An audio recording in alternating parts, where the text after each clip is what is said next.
Have you ever been in a relationship that hurts, yet you just can't walk away? You know it's draining you. You know it's not going to change, but something still pulls you back. Why? Why does the pain not feel like enough to make you leave?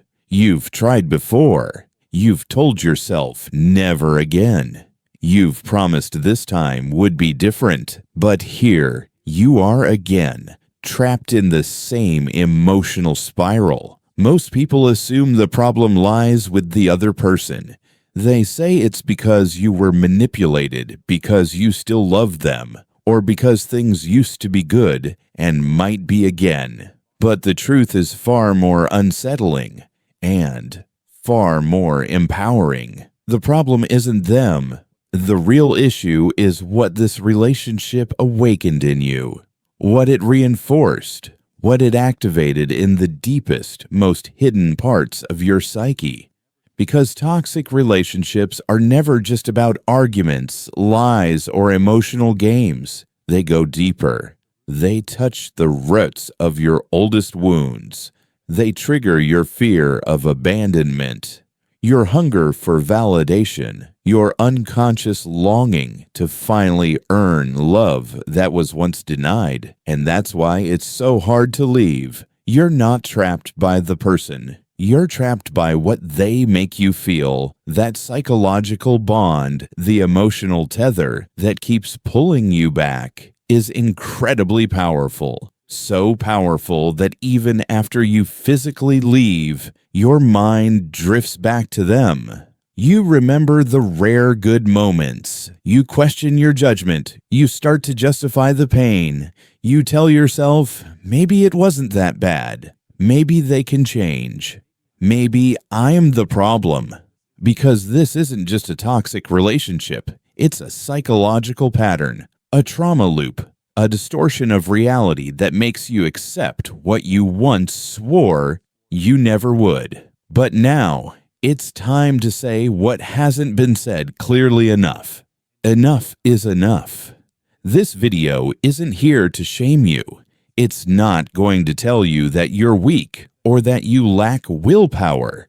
Quite the opposite. This video is here to help you understand, to give you clarity, because once you understand, you begin to regain control, and only when you're in control can you finally break free.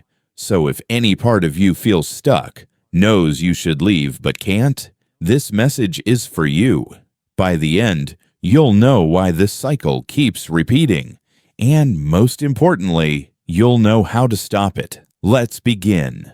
Why do some people seem to fall into toxic relationships again and again, while others can walk away and never look back? The answer lies in how we learn to love. Love isn't something that just happens to us. It's something that's programmed, shaped, conditioned. From the moment we're born, our minds are wired to associate love with safety. If we're raised in an environment where affection is consistent, safe, and nurturing, we learn that love is secure. But if we grow up with love that's unpredictable, love that comes with conditions, rejection, or even abuse, we internalize a dangerous message.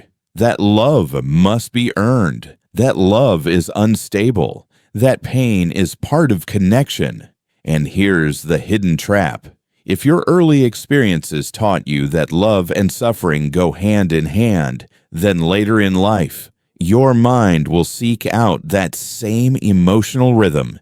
It will feel familiar. It will feel right, even when it hurts. When someone treats you well all the time, it may feel strange, flat, even boring. But when you meet someone who gives love in unpredictable doses, warmth one day, coldness the next, something deeper kicks in. Your brain recognizes the pattern. It connects this emotional roller coaster to what it learned to call love. And this is where the real trap begins. You're not just in love with the person. You're emotionally attached to what they represent. They awaken something ancient inside you, something familiar, a subconscious drive to prove, this time, I'll be enough. This time, love will conquer. This time, rejection will turn into acceptance. And that's why leaving feels impossible, because one of the deepest reasons people stay in toxic relationships is not love, but fear of loss.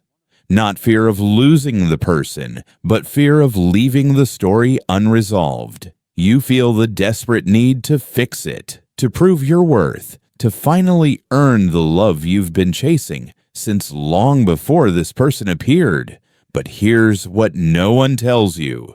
You don't have to prove anything to anyone. This relationship is not a test of whether you're lovable. The problem is not a flaw in you, and the solution is not something the other person can provide. The first step to freedom is seeing the truth for what it is. And that leads us to the next layer of this trap. Why does emotional attachment feel like addiction? There's a psychological mechanism that makes even suffering feel strangely rewarding. It's called intermittent reinforcement, and understanding it may be the key to finally breaking free. If this is starting to make sense to you, pause and subscribe to the channel, because this journey goes deep, and you won't want to miss what comes next. Now, have you noticed something strange? No matter how toxic the relationship feels, there are these rare moments when everything feels perfect. Moments when they're kind, present, tender. It feels like the version of them you want finally showed up, and you cling to those moments, replay them in your mind. Tell yourself, that's the real them. The rest is just a rough patch. We can get through this. But this isn't love, it's addiction. And what fuels the addiction is intermittent reinforcement, a psychological concept first studied by B.F. Skinner. In experiments with animals, Skinner discovered something profound. When rewards were given unpredictably, subjects became obsessed. If a rat got food every time it pressed a lever, it would press occasionally. But when food came at random intervals, the rat would press the lever relentlessly, desperate for the next hit, unable to stop. Now replace the rat with a human being. Replace the lever with your relationship. It's the same dynamic. If the person were cruel all the time, leaving would be easy. But they're not. They throw you emotional crumbs at just the right moment. A compliment, an apology, a rare act of affection, and you're hooked again. You stay. You try harder. You hope. And here's the most dangerous part. This mechanism lowers your standards over time. In the beginning, you wanted respect, reciprocity, commitment. But after so many emotional ups and downs, your threshold changes. Now, you'll settle for a text back, a moment of eye contact, a night without a fight. You convince yourself that if you're just patient enough, if you change enough, if you work hard enough, they'll go back to who they were in the beginning. But that is the trap, because here's the brutal truth. This was never really about love. It was about control. The toxic person, whether consciously or not, understood one thing with chilling clarity. They don't need to give you affection all the time. They just need to give enough. Just enough warmth to keep you hoping. Just enough coldness to keep you chasing. Just enough chaos to keep you trapped. And that's why leaving feels like tearing yourself apart. Because it's not just the end of a relationship. It's the end of a dream, the death of hope, the painful collapse of the belief that maybe, someday, they'll change. Accepting that truth is painful, but it's necessary because as long as you keep playing the game, you lose more than time. You lose yourself. Your sense of identity starts to blur. You forget what you deserve. You begin to doubt your worth. You stop asking for what you need. You start accepting less, expecting less, becoming less. And the worst part, the other person still makes you believe that it's all your fault. They tell you you're overreacting, that you're too emotional, that it's all in your head. And if you've ever caught yourself asking, maybe I'm just crazy, maybe I'm the problem, then it's time to learn a word you need to know. Gaslighting. It's one of the most dangerous forms of psychological manipulation because it destroys the one thing you need to escape: clarity. Gaslighting distorts your reality until you start doubting your own memories, your emotions, even your sanity. It's not always loud, it's not always obvious, but it's incredibly effective. Here's how it works. You notice something off, a contradiction, a broken promise, a lie. You confront them, but instead of taking responsibility, they flip the script. Suddenly, you are the problem. You're imagining things. Wow, you're so sensitive. That never happened. You're always creating drama. At first, these phrases are jarring, but over time, they become familiar, and worse, they become convincing. You start to second-guess everything. You replay conversations in your head. Try to remember the tone, the words.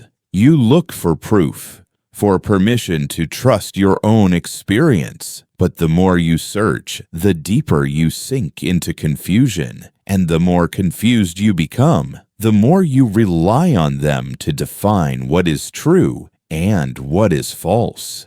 That's the trap. Gaslighting is psychological warfare. It breaks down your inner compass until you can no longer tell where you stand. But gaslighting is just one weapon. Another, projection. This is when they take their own flaws and pin them on you. If they lie, they accuse you of dishonesty. If they cheat, they claim you are unfaithful. If they lose control, they say you are provoking them. And over time, you begin to believe it. You carry the shame, the guilt, the responsibility, even when it was never yours to carry. And that's the cruel genius of toxic manipulation. It doesn't just defend the abuser, it breaks you down. It confuses you so deeply that even leaving feels wrong. Because when you're emotionally drained, you become easier to control. When your self-worth is shattered, you'll cling to the smallest gesture, a rare compliment, a brief apology, as if it were love. But it's not love.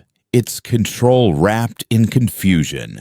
Your perception of reality has been warped, twisted, reshaped by constant doubt. You no longer trust your own instincts. Instead, you trust the other person blindly, even when all the signs scream that this relationship is killing you. So the question is no longer, is this relationship toxic? You already know the answer. The real question is, why do you still stay? Why does the fear of leaving still feel more terrifying than the pain of staying? The answer lies in one of the most powerful chains that binds people to emotional abuse: the fear of loneliness and the illusion that love can fix someone.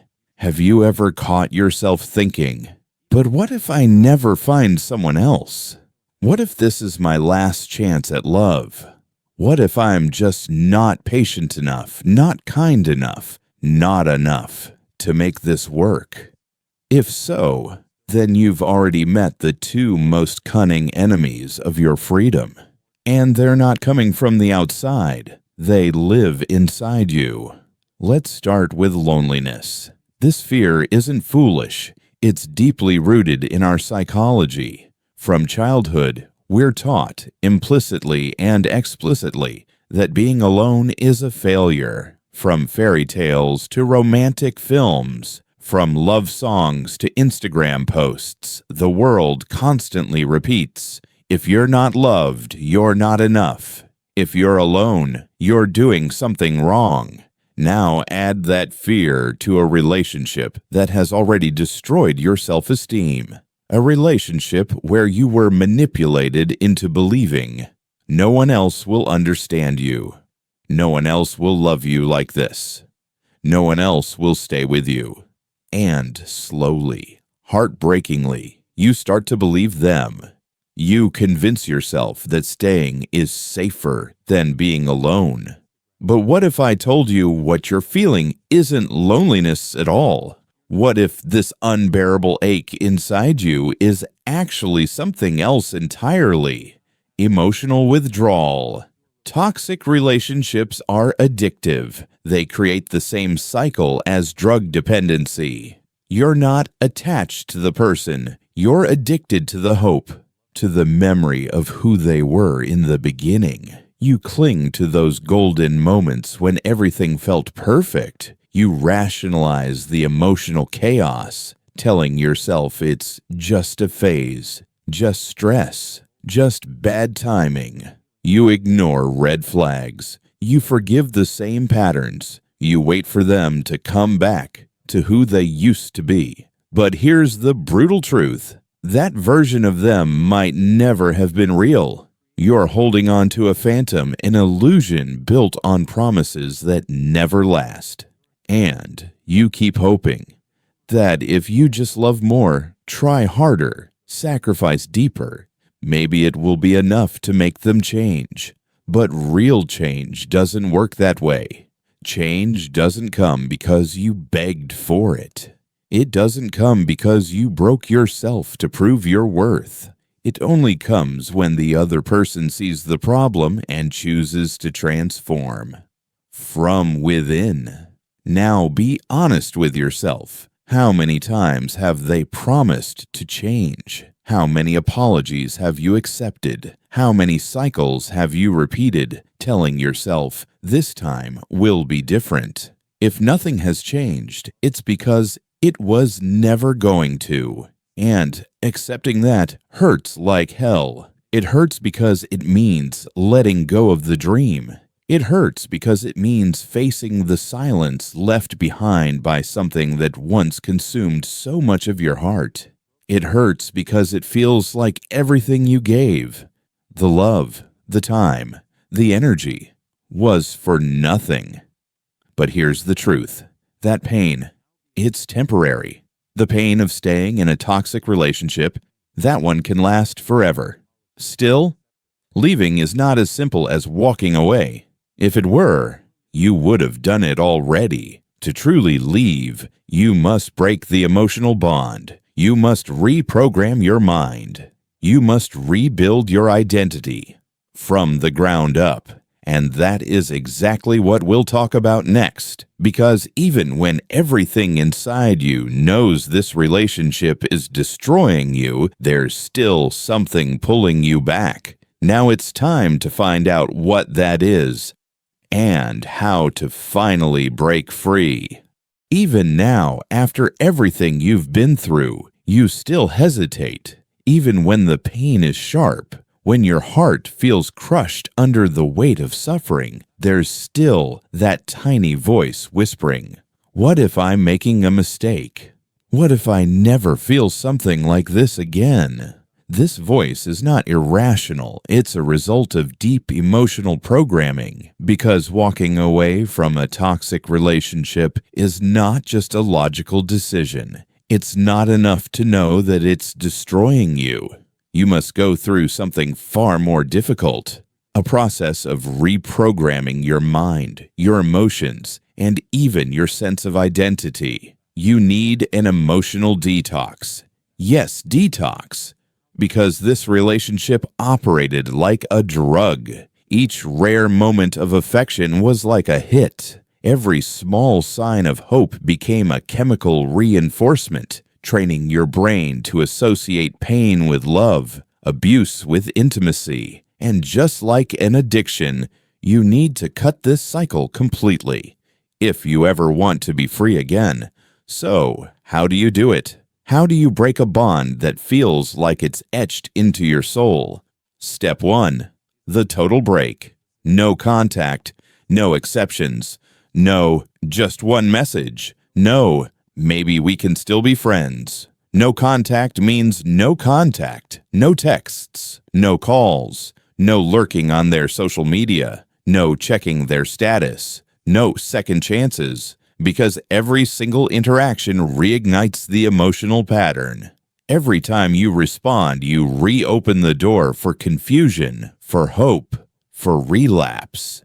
You might think, but what if they change? What if they realize what they lost? But here's the truth. If they were capable of change, they would have already changed. If they valued you, they wouldn't have brought you to this breaking point. Their sudden interest, their apologies, their "I miss you," it's not regret. It's the fear of losing control. And maybe you're still holding out for closure. But be honest, you don't need closure. You already know what happened. You already felt it all. What you're really searching for is a reason to stay. So don't wait for closure. Cut it. Cut it all. Block their number. Mute their accounts. Refuse their crumbs. And prepare yourself, because once you do this, the emotional withdrawal will begin. Step 2. Endure the withdrawal without relapse. In the beginning, you'll feel hollow, lost, unbearably empty. That's not love, it's withdrawal. Your brain has been trained to associate this person with comfort, identity, and emotional relief. Their absence will trigger cravings, not because they were good for you, but because your nervous system got addicted to the cycle of chaos and reward. In those moments, you'll fantasize about the good times. You'll forget the pain. You'll think, maybe I overreacted, but that's just your addiction trying to drag you back. So what do? You replace the old pattern with something new. Create a routine that grounds you. Fill the silence with growth. Exercise. Read. Laugh with people who remind you who you are. Create, explore, rebuild. And, most importantly, don't romanticize the past. Make a list, a brutal, honest list of everything this person did to hurt you. Every broken promise, every manipulation, every time they made you feel small. And read it again and again, every time you feel the urge to go back. Step 3. Rebuild your identity. Toxic relationships do something subtle but devastating. They erode your self-image. You stop seeing yourself through your own eyes and start viewing yourself through theirs. You were made to feel like you were never enough, like you were too emotional, too difficult, too needy, like love was something you had to earn by being less of yourself. But now it's time to reclaim who you are. Ask yourself, who was I before this relationship? What did I love? What brought me joy? What parts of me did I silence just to make someone else comfortable? Recovery is not just about forgetting them. It's about remembering you. It's about finding your voice again, your desires, your dreams, your freedom. Because the truth is, you don't need a relationship to feel whole. You were already whole. You just forgot it for a while. This idea that you are nothing without someone else was planted deep within you by a world that profits from your insecurity. But here's the truth. The only love that can truly heal you is the love you give yourself. And that's exactly what we need to talk about now. Because leaving a toxic relationship is not the end of your story. It's the beginning of your return to wholeness. Real liberation begins the moment you finally choose yourself. There comes a point, an unavoidable moment, where you must make a decision to keep slowly destroying yourself in the name of a love that was never real, or to finally choose yourself. Not the fantasy, not the promise, not the apology that never becomes action, but you. Because in the end, it doesn't matter how much they claim to love you. It doesn't matter how many tears they cried, how many words they used to beg you to stay. What matters is what you allow into your life, what you tolerate, what you believe you deserve. And maybe right now, there's still doubt in your heart, that whisper again. What if I'm wrong? What if they change? What if no one else ever loves me? That voice isn't yours. That voice was planted. It grew with every cycle of manipulation, with every moment you silenced your needs to preserve someone else's comfort. You accepted crumbs, believing that was all you were worth. But now you see. Now you know. And now you have a choice. And I need to say this clearly. No one is coming to save you. There will be no lightning bolt, no revelation from the sky, no perfect moment where everything becomes easy. You either break this cycle now, or it keeps repeating until there's nothing left of you, because that is the cost of staying. Emotional exhaustion so deep you forget who you are, what you love, what you even want. You become a supporting role in your own life, and by the time you realize it, it may be too late. So stop. Stop waiting. Stop hoping they'll change. Stop bargaining with your worth. Choose to leave. Choose to begin again. Choose to rebuild yourself, piece by piece. And no, it won't be easy. The first days will feel like hell. You'll miss them. You'll doubt your decision. You'll ache for the fantasy more than the reality. But slowly, something miraculous will begin to unfold. The fog will lift. Your thoughts will sharpen. The memories will begin to lose their grip. You will remember who you were before the damage, before the chaos, before you made yourself small for someone else. And one day, without warning, you'll wake up and feel something you haven't felt in a long time. Peace. Not just relief, not silence. Peace. But to get there, you have to take the first step. Not tomorrow. Now, so let me ask you, what part of this video hit you the hardest? What moment opened your eyes to something you hadn't seen before? Leave it in the comments below, because your story, your insight, can help someone else find their courage too. And whatever you do, don't stop here. The next video is essential to your healing. You've come this far. Keep going, because the transformation has already begun, and you deserve to see where it leads.